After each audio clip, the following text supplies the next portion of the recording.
Samajwadi party के राष्ट्रीय अध्यक्ष और पूर्व मुख्यमंत्री अखिलेश यादव ने कहा है कि बीजेपी सरकार का काम विकास करना नहीं है बल्कि विनाश को बढ़ावा देना है। खुद उसके नियंत्रण में शासन नहीं है और ना ही प्रशासन है उसके नियंत्रण में है। अपनी अक्षमताओं को छुपाने के लिए बीजेपी अब सरकारी संस्थानों को निजी हाथों में सौंपने का फैसला कर रही है। बीजेपी पूंजीपतियों की हितैषी है, पूंजीपतियों के साथ में मिलकर सत्ता के उपभोग की साजिश कर रही है। अखिलेश ने कहा कि बीजेपी सरकार ने उत्तर प्रदेश की बिजली व्यवस्था को निजी हाथों में देने का फैसला करने की तैयारियां कर ली हैं। विद्युत संस्थानों को निजी हाथों में दिए जाने से जनता का शोषण उत्पीड़न तो होगा ही, वैसे भी जनता महंगाई की मार से परेशान है। अब बिजली के बड़े बिलों की अदायगी करने में और भी ज्यादा परेशानी होगी। एक तरह से बीजेपी विद्युत संस्थान को ही पूंजीपतियों के हाथों में गिरवी रखने का काम करने वाली है। कन्नौज से सांसद ने कहा कि बीजेपी सरकार प्रदेश की बिजली व्यवस्था को निजी हाथों में सौंपकर कर्मचारियों का उत्पीड़न करेगी। निजी कंपनियां सरकारी कर्मचारियों को सेवाकाल से पहले ही निकालकर आउटसोर्सिंग के जरिए से नियुक्ति कर उनका शोषण करेंगी।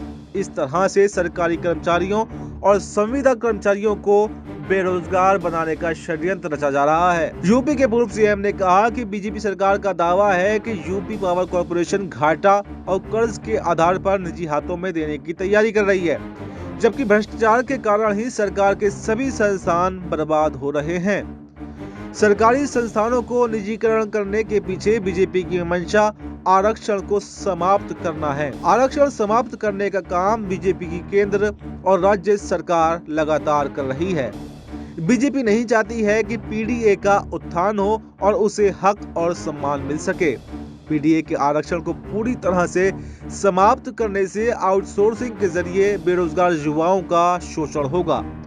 आरक्षण की अनदेखी के कई मामले भी माननीय न्यायालयों के संज्ञान में लाए जा चुके हैं। अखिलेश यादव ने कहा कि बीजेपी सरकार विद्युत संस्थानों का निजीकरण करने पर क्यों आमादा है, जबकि पहले भी कई बार इसका प्रबल विरोध हो चुका है। यही नहीं, अप्रैल 2018 में तत्कालीन ऊर्जा मंत्री से वार्ता और अक्टूबर 2020 में वित्त मंत्री की अध्यक्षता में मंत्रिमंडलीय उपसमिति के साथ लिखित समझौते में भी ऊर्जा क्षेत्र में निजीकरण न करने की बात तय हुई थी। बीजेपी को अपने वादों को भुलाने और उन्हें झुठलाने में महारत हासिल है। अपने चुनावी वादों को भी बीजेपी ने नहीं निभाया है। किसानों, नौजवानों, मजदूरों को कई प्रलोभन दिए गए थे, पर किसी को भी बीजेपी ने पूरा नहीं किया है।